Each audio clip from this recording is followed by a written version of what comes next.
¿Ok? ¿Por qué muestreamos por conocer? En esta unidad, la unidad número 4, que tiene que ver con pruebas de hipótesis y muestreo, bueno, más bien, perdón, no es la unidad número 4, es la unidad número 6 y luego les vamos a dar al final las 5.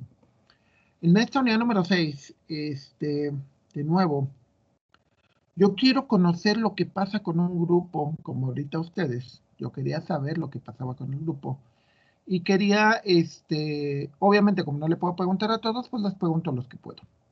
Entonces, con esa muestra, espero obtener la información adecuada que me permita ver cómo se van a comportar.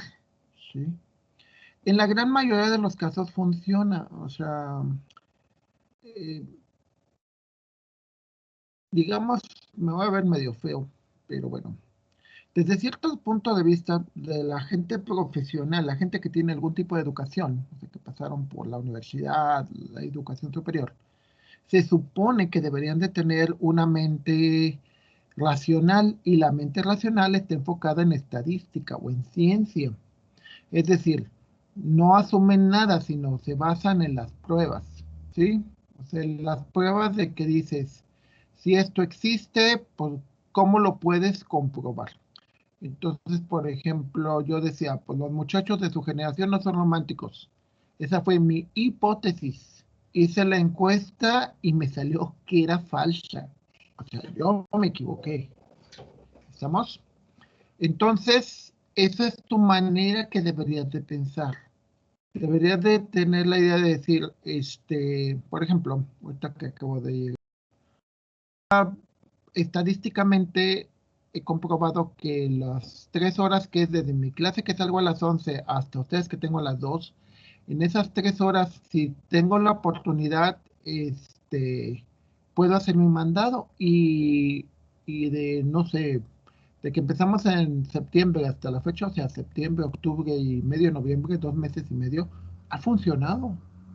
Entonces, con ese muestreo puedo decir de que puedo ocupar muy bien esas 3 horas que son, me explico, o sea, a partir de los muestreos tú ves si tus hipótesis son ciertas o tus hipótesis son falsas.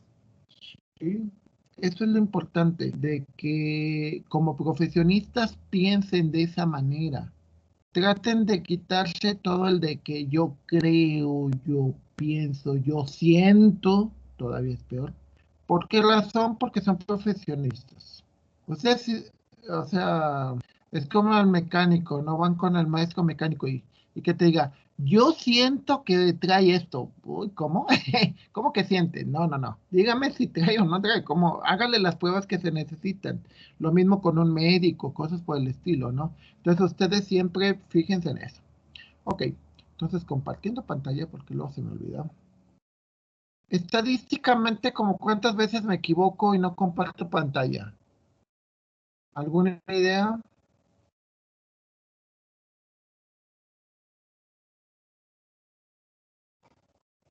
¿Alguna idea? ¿No se acuerdan? Unas 3 de 10, diría yo. Me llega mal el sonido. ¿Me lo podrías repetir, por favor?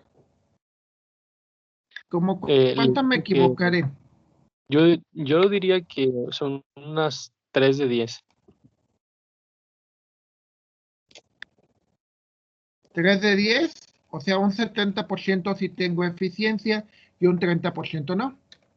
Sí, Ok, perfecto. Este, Digo, no es tan malo, ¿no? Un 70, está bien. Digo, no llega al 50, ¿no? O a un 30, que sería espantoso. Ok, entonces eso es interesante porque eso te puede crear, probar la hipótesis. Obviamente, para saber la certeza de eso, tendríamos que haber hecho la estadística. Ok, pero bueno, a falta de pan. En esto nos quedamos, nos quedamos en calcular eh, calcular el tamaño de la población mínima para para ver si el muestreo es válido o no. ¿A qué me refiero con el muestreo sea válido o no? Yo no puedo encuestar o yo no puedo checar de toda la población, pero tiene que haber un valor mínimo, es decir, un grupo mínimo que con ese grupo se comporte como el total de la población.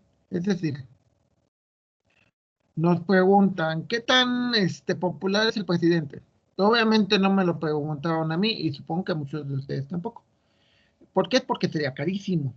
Entonces, ¿qué es lo que hacen? Pues muestrean, hay un muestreo, y en base a ese muestreo nos dicen los periódicos, nos dice la presidencia que sigue siendo muy popular. Un 56% los más malos y un 76% la imaginación de los más buenos. Entonces, pero tiene que haber una parte estadística, o sea, se hace un muestreo y tiene que haber una población mínima.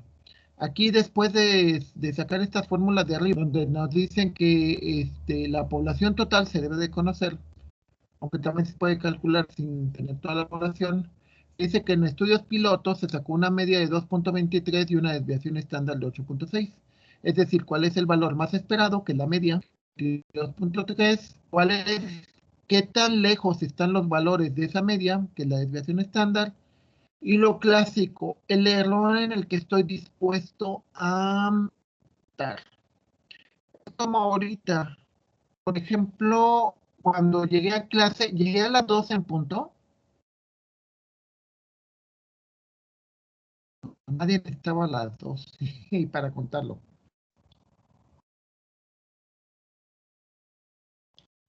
Qué chisme. Bueno, No el entró chiste, después.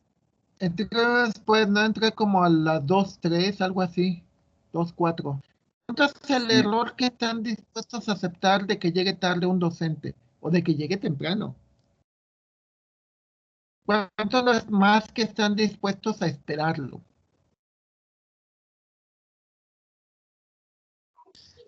10 minutos, media hora, 45 minutos. Unos unos 20, 20, ¿no? Exacto. ¿Y cuánto tiempo pueden llegar ustedes tarde? Bueno, lo cual sería educado, porque igual pueden llegar a las... Me tocó un alumno que la otra vez llegó faltando 8 minutos para que se acabara la hora, ¿no? Pero ¿cuánto sería lo educado? Lo correcto. Que llegaran tarde. Que dijeran, bueno, todavía vale la pena oír algo de clase, si no, pues ya ni caso tiene. ¿Cuánto sería lo correcto? El error ese que es el error que estás dispuesto a aceptar.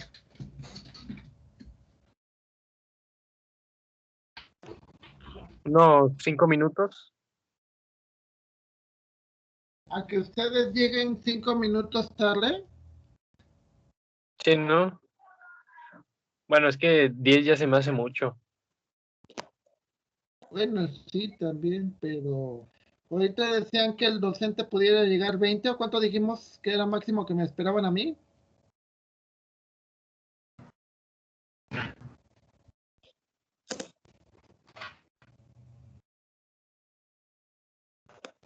Sí, los 20.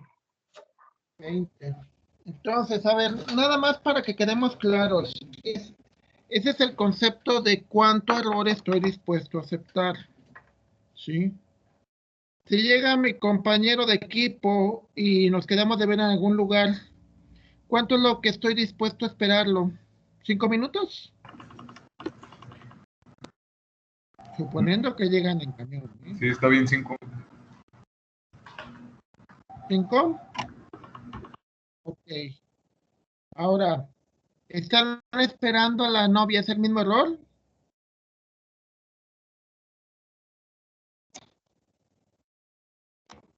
¿Es el mismo error, compañeros? ¿Están dispuestos máximo a esperar los 5 minutos?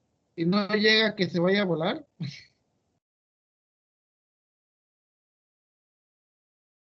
Pues, dígame, ¿sí o no? Bueno, a ver, díganme, ¿ustedes qué piensan? Unos 10, 15 minutos. Sí, ¿verdad? Como que sí la quieres. Dices, no, pues como que sí. como que sí es buena onda, sí la quiero, Ok, entonces ella sí la esperas. Entonces, de nuevo, ese error está relacionado con el investigador. ¿Cuánto está dispuesto a aceptar como un error? ¿Sí? Entonces, la interpretación de esa fórmula es el número mínimo de escolares para realizar el estudio es de 115. ¿Sí? El número mínimo, o sea, sacando todo eso, te dice que de 115 en adelante, si haces una encuesta, y si esa encuesta, este, tendrías que, para que tenga alguna validez, tendrías que mínimo hacer una encuesta con 115 personas. A ver, vamos a hacer el caso de nosotros. En el caso de nosotros, en el grupo de la mañana de estadística, se está haciendo un grupo de, ¿cómo se llama? Estamos haciendo un estudio sobre los efectos de la pandemia, algo súper, ya muy, ¿cómo se llama? Muy choteado, pero bueno, vamos a hacer la encuesta. Y les voy a pedir a ustedes, por favor, también que me la contesten ya cuando la tenga. Entonces, la ventaja de que me la contesten es de que a ustedes les voy a pasar también los datos. O sea, ustedes la van a contestar y si pueden conseguir más muestras, mejor. ¿Qué significa? Pues significa que entre más datos tenga, ¿qué es lo que va a pasar con mi muestra? Pues, ¿qué puedo confirmar? ¿Qué es lo que pasa si la muestra que obtengo es más chica de lo que me dice mi población mínima? ¿Qué es lo que puedo concluir, compañeros? ¿Qué interpretación tendría? Que si tengo menos de 115 personas, ¿qué va a pasar con los valores que estime de esa muestra? ¿Qué va a pasar?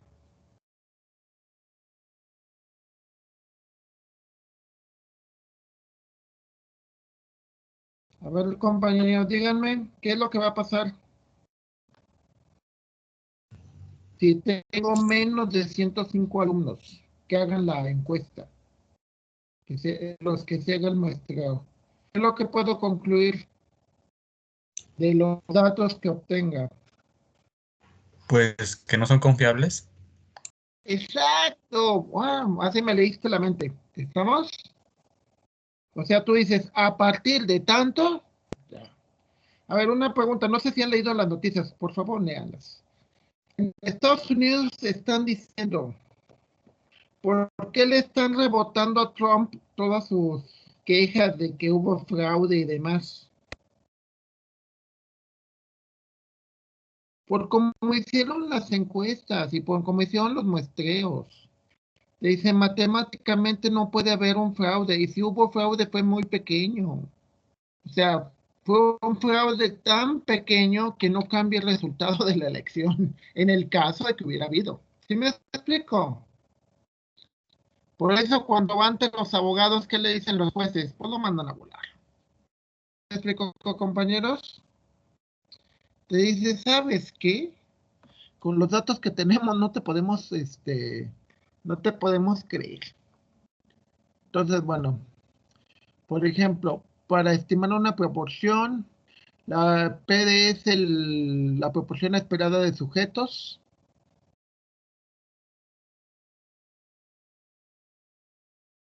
En esa proporción se puede revisar la bibliografía o se hace un estudio piloto. Es decir, lo que puedes ver es de que si no puedes consultar, por ejemplo, quiero consultar a todos los del TEC, pero en lugar de consultarlos a los casi 6,000, pues consulto unos 50, piloto, no a todos. Y a partir de eso, lo genero este valor de P. QDE es el complemento. Z es también un valor de proporción que tiene que ver con la distribución de probabilidad. Y de nuevo es el error absoluto que yo estoy asumiendo como que puede haber. Es como, a ver, pongamos una vez, me ocurrió el caso. Llegamos a una cena. Nos dicen, ¿qué hora nos vemos? Nos vemos a las 8. Y llegamos a las 8, una vez al año, llegamos puntuales. No había nadie. Nos dicen, ay, es que les decimos a las 8 para que lleguen a las 9. ¿What? Dices, tenemos un error de 1 hora. O sea, si te dicen que tenía un amigo también igual que decíamos, a ver, ¿qué nos dijo que llegáramos? A las 5. No, pues entonces vamos a llegar a las 6:30. Y llegamos a las 6:30 y todavía estamos haciendo cosas. Entonces empezar realmente hasta las 8, ¿ok? Entonces vamos, como que ocurre a veces eso, ¿no? Entonces, a partir de esa forma, de nuevo, también puedes calcular cuánto es tu mínimo tamaño de la muestra. Y dice, se desea estimar la proporción de pacientes no satisfechos. Al revisar la bibliografía y al ver estudios pilotos, se encontró que P, normalmente, el conjunto de pacientes no satisfechos es un 80%.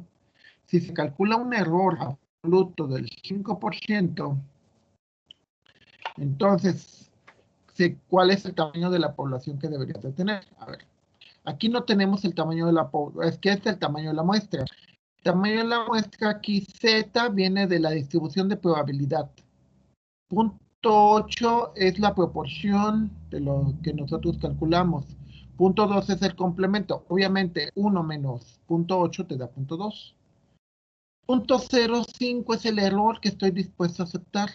Al sacar todo te da este valor y redondeado te dice esto.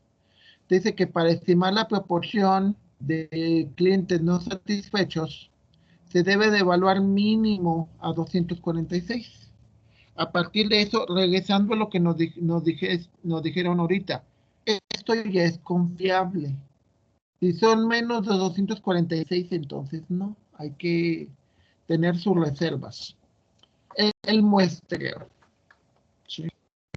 Es como dices, a ver, imagínate que te quieres casar y dices, la muchacha la acabas de conocer hace 2 semanas. ¿Te casarías con ella?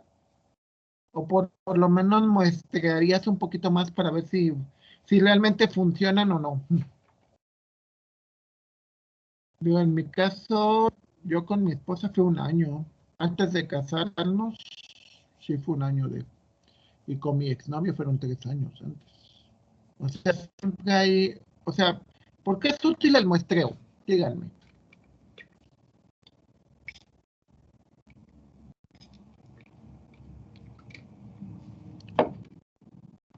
A ver, compañeros, ¿por qué es útil el muestreo?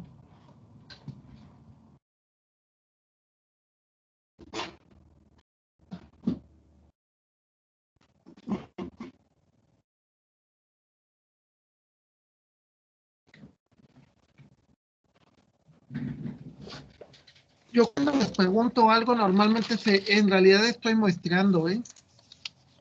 O sea, realmente yo no le pregunto a todos. ¿Por qué no le pregunto a uno y cada uno de ustedes? Porque sería muy tardado. Exacto. Y aparte muchas cosas no se puede hacer. Imagínate, de hecho ni el INEGI que hace los censos, ni el INEGI muestra a todos, porque bueno, eso me lo contaba una vez un sacerdote.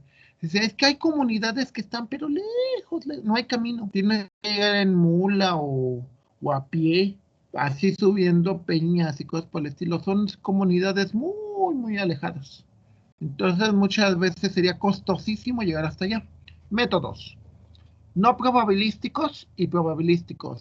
Primero, los probabilísticos son estos 4, son algunos de estos 4: intencional, sin norma, accidental y de voluntarios.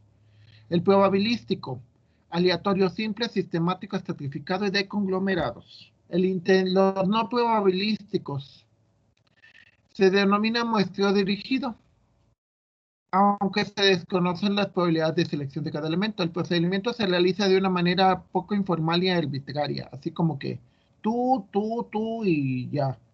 Un ejemplo que a mí me ocurrió una vez en vivo, es con un grupo de económico de administración, y le digo a una muchacha, escoge un equipo. Entonces ella dijo, a ver, ¿a quiénes conozco? y a partir de eso escogió. Entonces es una manera no probabilística porque hubo un sesgo, es decir, selecciono en base a quien conozco. Con este método no se eligen muestras significativas y no se pueden hacer las inferencias respectivas porque no podemos cuantificar el error muestral. Muchas veces cuando digamos, una de las frases que han sido muy socorridas y demasiado mal usadas es el famoso yo tengo otros datos, ¿no? Pero lo que tienes que averiguar es, bueno, ¿y cómo le hicieron? ¿Cómo los obtuvieron? ¿Cómo se obtuvo la muestra? ¿Qué tan formal fue? ¿Qué tan aleatorio fue? O al revés, ¿qué tan sesgado? Les decía, si yo voy acá a Soledad, estaba viendo, les digo que salía el mandado. Entonces imagínense que regreso a Soledad y quiero hacer una encuesta y les digo así, en teoría aleatoriamente, y que les diga, ¿qué opinan de las propagandas de Gallardo de que yo te apoyo con doble L? ¿Qué creen que me digan? ¿Ustedes creen que sea algo aleatorio? O sea, que la gente en Soledad puede votar por quien sea. ¿O qué creen que pasaría?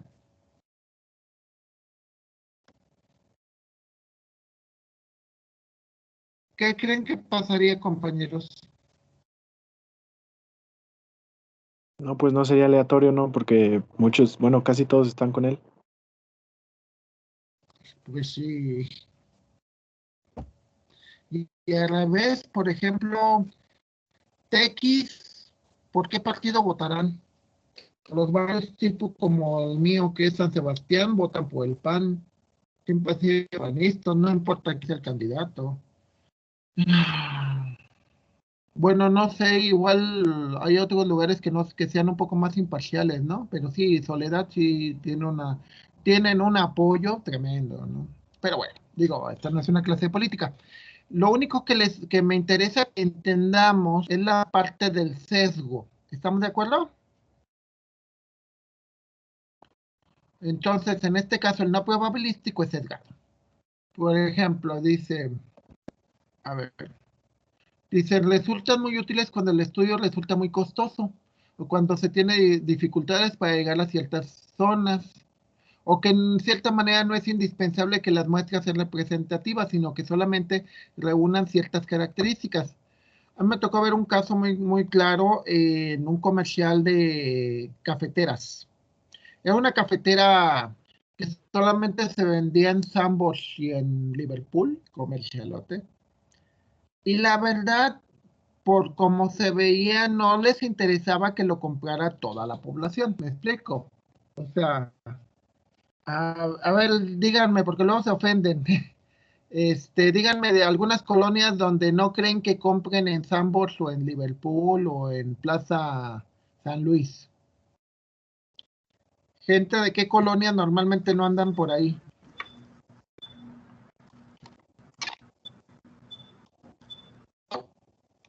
¿Nadie?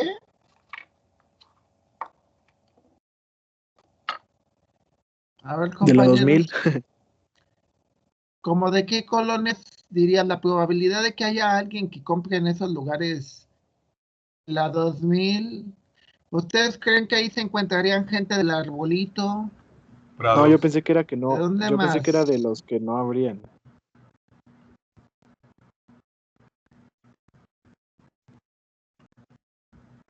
Bueno, yo a veces sí voy. Yo no digo que no.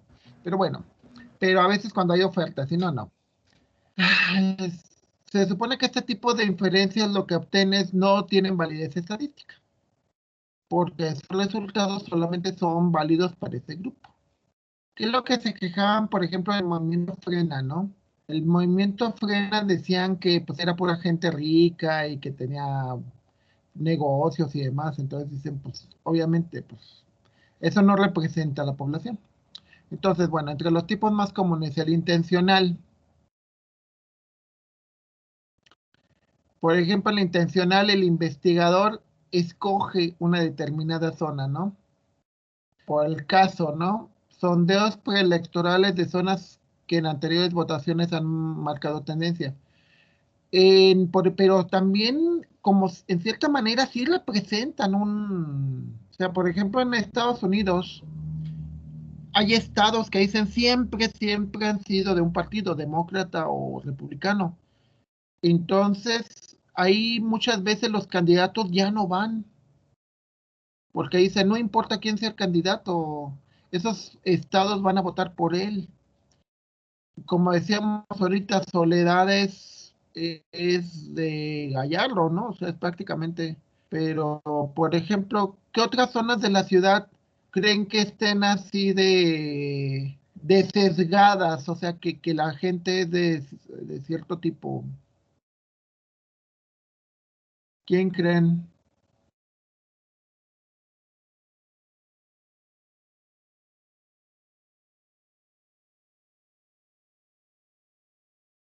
¿Ninguna? ¿Ustedes creen que la gente si voy a hacer una encuesta casa por casa a Lomas, es lo mismo que haga una encuesta casa por casa en la 2000? No, pues no. Que no me acuerdo. La 2000 por dónde queda, no lo ubico.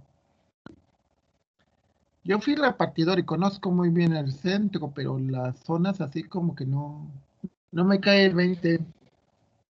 Pero bueno, la otra es el intencional, el que digo, voy a encuestarlo, pero voy a encuestarlo con un ejemplo muy claro aquí.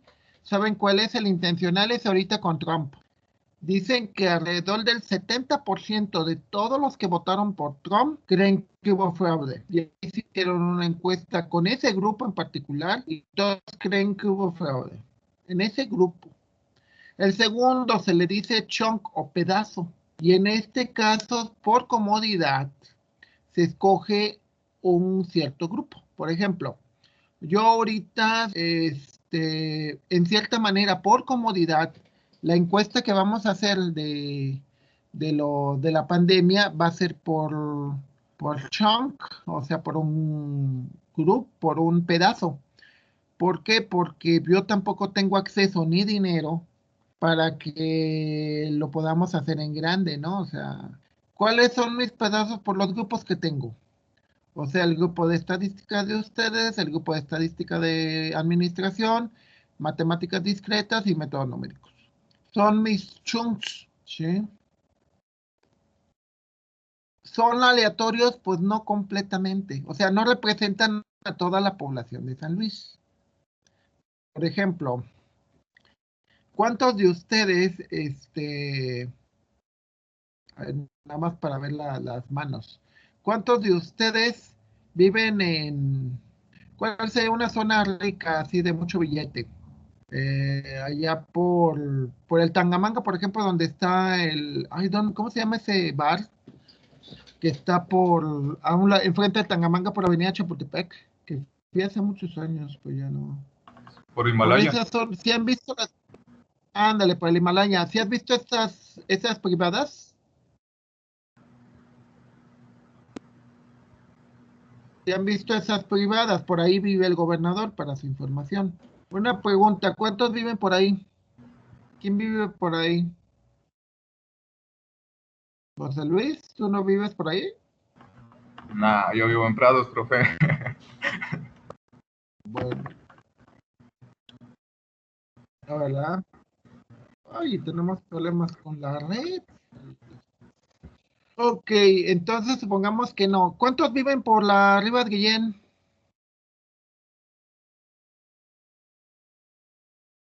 Tampoco nadie.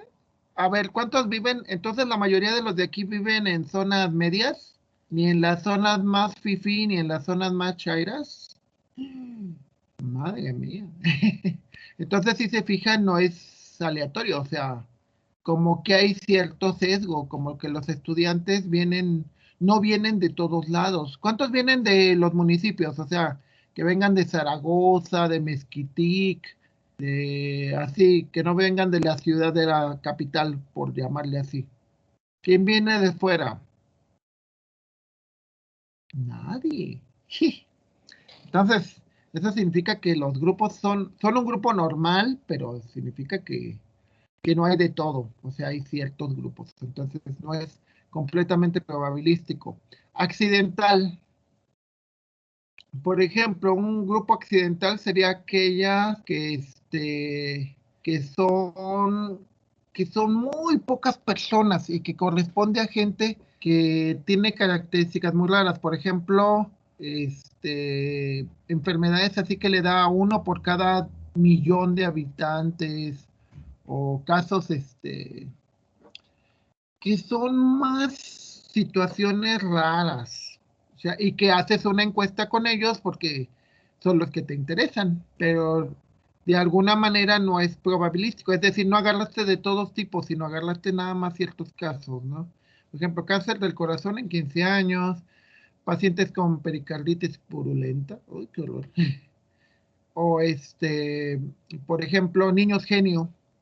¿Saben que México es de los países que más desperdician a sus niños genio? O sea, los muchachos muy talentosos, muy inteligentes y todo eso, son espantosamente desperdiciados en México. O sea, o se van a otro país, o terminan frustrados, o se suicidan, o algo por el estilo. Pero en el caso, por ejemplo, una encuesta para analizar niños genio, sería una encuesta accidental. O sea, no escoges así nada más porque sí. Por último, voluntarios. ¿Sí? Ahorita con los pacientes COVID va a ser así. No van a agarrar a toda la población porque no pueden. ¿Qué es lo que, de hecho, estaba yendo, que estaban buscando en Ciudad de México? Voluntarios. A ver, supongamos nada más por curiosidad.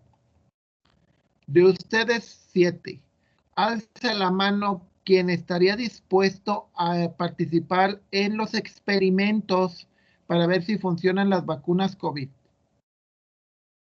1, 2, 3, 4, 5. Nadie. Entonces se fijan que cuando se hace el experimento así, pues hay cierto sesgo, ¿no? Porque puede ser que muchas veces la gente que participó en la prueba, a ver, les pondré un ejemplo. No sé si han oído alguna vez de lo que se llamó el informe HIT, compañeros. Cultura general. ¿Saben qué fue el informe HIT? No, profe. Ok. Cultura popular. Se los pongo en Google para que lo... Fue una escritora, novelista y sexóloga norteamericana. Este, Se supone que el informe HIT fue uno de los primeros, por lo menos los más populares. Ay, me mandó que se hicieron sobre la sexualidad. ¿Sí? Ok, ya. Pero hay una cosa muy interesante sobre este informe. No estoy seguro, yo no lo he leído, la verdad. Nada más leí una parte del informe HIT. Pero una cosa que alegaban en contra de este informe, creo que fue en los 50s o 60s, una cosa que alegaban en contra era de que lo habían hecho con gente que estaba en la cárcel y que fue la única que les quiso contestar. ¿Sí? O sea, no agarraron de todos lados, agarraron lo que pudieron. ¿Me explico? O sea, no fue de que dijeran, ay, pues vamos a agarrar a quien sea y le vamos a preguntar a todo el mundo, porque muchas preguntas eran muy explícitas. Entonces,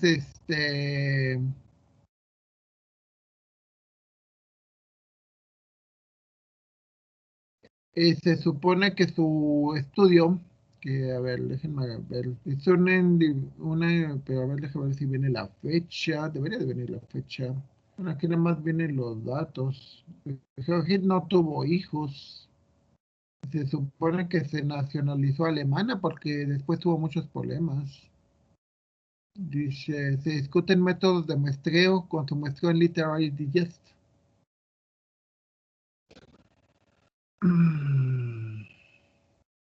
Y bueno, trataban de acercar todo eso.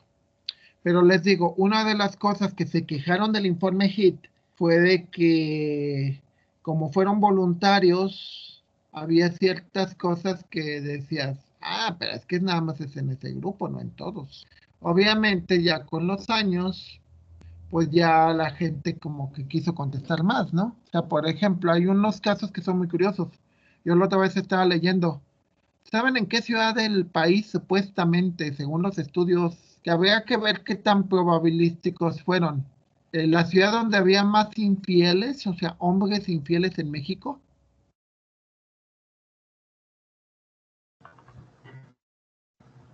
En San Luis. No, no nos volemos. Era en León. Creo que sí era en León.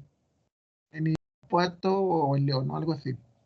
Era, de hecho, los estudios que han analizado. Claro que de nuevo tendrías que analizar cómo fue el muestreo. ¿Me explico? Porque el problema está en cómo muestreas.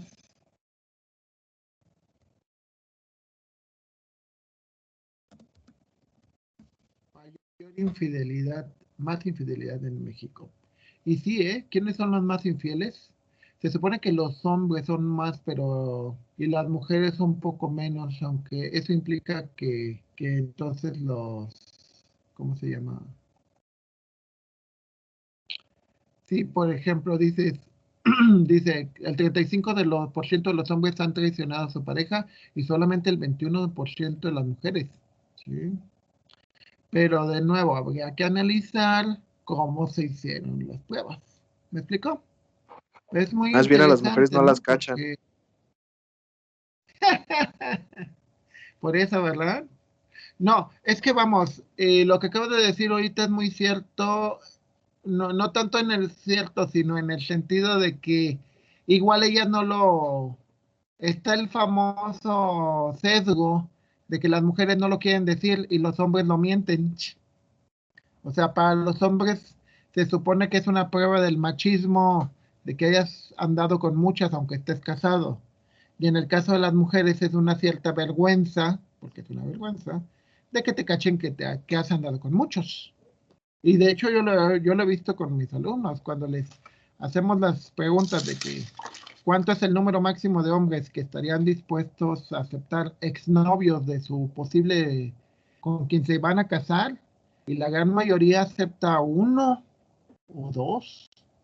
Si la muchacha anduvo con 8 o con 10, ya la consideran otra cosa, ¿eh? Lo cual es una tontería porque las mujeres lo ven diferente. Entonces, de nuevo, regresamos a los muestreos y regresamos a lo que es cómo encontrar un valor que no esté sesgado. ¿Qué significa sesgado, compañeros?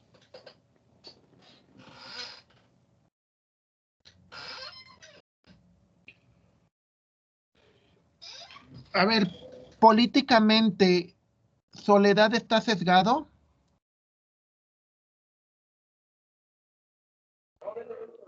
Sí, es que se incline hacia un lado, ¿no? Hacia un valor. Exacto. A ver, una pregunta, ¿la capital San Luis Potosí, en el sentido religioso, está sesgado?